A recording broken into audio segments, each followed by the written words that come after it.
মুক্ত আকাশে ডানা মেলে উড়ে বেড়ানো পাখির সৌন্দর্য দেখলেই মন ভরে যায়। আর যখন পুরো একটি গ্রামই পরিণত হয় পাখিদের অভয়ারণ্যে, তখন সেই সৌন্দর্য যেন আরো বহুগুণে বেড়ে যায়। ঠিক এমনই মনোরম দৃশ্য এখন দেখা যায় নাটোরের বড়াইগ্রাম উপজেলার তিরাইল গ্রামে। যেন শামুকখোলা পাখিদের এক বিশাল মেলা বসেছে এই গ্রামে।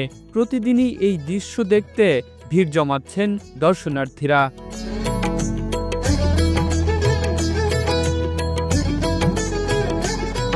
তিরাইল গ্রামের সুবিশাল করই, শিমুল আর বাঁশবাগান এখন শামুকখোলা পাখিদের স্থায়ী ঠিকানা। আগে অতিথি হয়ে এলেও গত কয়েক বছর ধরে অনুকূল পরিবেশে তারা এখানেই স্থায়ী বসবাস গড়ে তুলেছে। শীতের শুরুতেই খড়কুটো দিয়ে বানানো বাসায় ডিম ফুটিয়ে বাচ্চাদের যত্নে বড় করছেন মা পাখিরা। কেউ দল বেঁধে উঠছে আকাশে, কেউ বা খাবারের সন্ধানে বেরিয়ে পড়েছে দূর অজানা কোনো গ্রামে। আর মগডালে বসে অলস ভঙ্গিতে ডানা ঝাপটাচ্ছে শারদ জাতীয় আরো কয়েক প্রজাতির পাখি। আমাদের এখানে অনেক পাখি আছে, সকালে বিকালে আমরা দেখি, খুব সুন্দর লাগে। অনেকগুলা পাখি আছে, হ্যাঁ প্রতিদিনই থাকে। বাঁশবাগান, আমবাগান এরই মাঝেই আমার বাড়ি। আমি যখন সকালে ঘুম থেকে উঠি এবং পাখির ডাকে যখন আমার ঘুমটা ভাঙে, তখন আমার এই সুন্দর পরিবেশটা অনেক অনেক বেশি ভালো লাগে। শামুকখোলের পাশাপাশি দেখা মিলে পানকৌড়িরও। খালবিলের ছোট শামুক, ছোট মাছ আর পোকামাকড়ি এদের প্রধান খাদ্য। লক্ষ লক্ষ পাখির কিচিরমিচিরে মুখরিত এখন পুরো তিরাইল গ্রাম। প্রকৃতির সঙ্গে পাখিদের গড়ে উঠেছে এক নিবিড় সম্পর্ক, আর সেই কারণে পাখি রক্ষায় এগিয়ে এসেছে এলাকাবাসী। এই গ্রামে বহু আগে থেকে আমরা ছোটকাল থেকে দেখি যে এখানে অতিথি পাখি আসতো। এই পাখি এখন 12 মাসই থাকে। অনেক দুষ্টুকারীরা এখানে পাখি শিকারের জন্য আসে। আসার পরে আমরা গ্রামবাসী যারা আছে প্রতিরোধ করি। আর টিওনো মহোদয় আমাদের অনেক হেল্প করছে। আমরা আরও আশাবাদী যে আমরা পাখি শিকার করতে আসলে এদের আমরা ধরলে তারা যেন দৃষ্টান্ত কোনো ভালোভাবে একটা বিচার করে দেয়। এখানে অনেকদিন আগে থেকে পাখি অল্প করে আসতো সিজনালি। আমরা দেখেছি সিজনালি শীতের সময় আসতো, গ্রীষ্মে আসতো। এখন গোটা বছর থাকে, সারা বছর থাকে। এখানে একটা পাখি 4টা-5টা ডিম দেয়। আমরা মাঝখানে দেখছি এলাকাবাসী সচেতন হিসাবে অনেকগুলো আসি, দুষ্কৃতিকাররা বাইরের লোক আসি পাখিগুলি মারে। সচেতনভাবে এরা ভিডিও করে সোশ্যাল মিডিয়ায় দেয়। আমরা তৎক্ষণাৎ ইউনো ম্যাডামকে জানাই, ইউনো ম্যাডাম আমাদের সর্বশেষ খবর রাখে।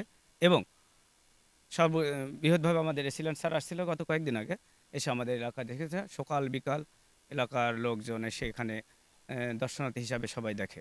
শিকারী বা কোনো অসাধু ব্যক্তি যাতে পাখিদের ক্ষতি করতে না পারে সেজন্য সারাক্ষণ সজাগ দৃষ্টি রাখছেন তারা।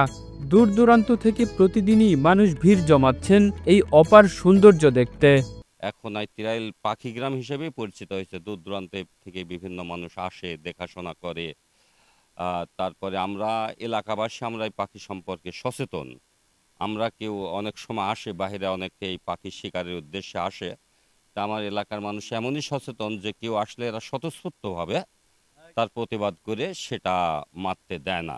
পাখিদের আনাগোনায় সৃষ্টি হওয়া এই অপরূপ সৌন্দর্য সংরক্ষণে ইতিমধ্যেই নানা উদ্যোগ নেওয়া হয়েছে বলে জানালেন উপজেলা প্রশাসনের কর্মকর্তারা। এই এলাকাটিতে পাখি গ্রাম নামে পরিচিত এবং আমাদের জীববৈচিত্র্যর অনেক পরিবর্তন হওয়া সত্ত্বেও এখানে আমাদের বিদেশি বিভিন্ন রকম পাখি এখানে রয়েছে। এবং আমরা বিভিন্ন সময় যখন জানতে পারি যে অনেকে পাখির ক্ষতি করার চেষ্টা করছে, তখন আমরা উপজেলা প্রশাসনের মাধ্যমে তাৎক্ষণিকভাবে এই পাখিগুলোর সংরক্ষণ এবং রক্ষণাবেক্ষণের জন্য বিভিন্ন ব্যবস্থা গ্রহণ করি এবং আমরা সবসময় মনিটরিং করি যাতে কেউ এই পাখিগুলোর কোনো ক্ষতি না করতে পারে। জীব বৈচিত্র্য রক্ষা ও পরিবেশের ভারসাম্য বজায় রাখতে পাখি সংরক্ষণে সবাইকে সচেতন থাকার আহ্বান জানালেন জেলা প্রশাসক। প্রতি বছর শীতের আগমনের সাথে সাথে নাটোর জেলায় অতিথি পাখির ব্যাপক আগমন ঘটে। তো এই অতিথি পাখি যেন যথাযথভাবে তারা বিচরণ করতে পারে অতিথি পাখিরা, সে কারণে আমাদের উপজেলা প্রশাসন বা আমাদের জেলা প্রশাসন এবং বন বিভাগকেও প্রয়োজনীয় নির্দেশনা দেওয়া আছে যাতে এই অতিথি পাখিদেরকে কোনো রকমের গুলি করে হত্যা বা নিধন এই ধরনের কার্যক্রম যাতে না করা হয়, যেহেতু এটা আইনগতভাবে নিষিদ্ধ। সেই কারণে এর বিরুদ্ধে অভিযান অব্যাহত থাকবে। তিরাল গ্রামের মানুষ আর প্রকৃতির এই মিলন মেলা ধরে রাখলেই পাখিদের অবাধ বিচরণ ও গ্রামের সৌন্দর্য অটুট থাকবে বছরের পর বছর।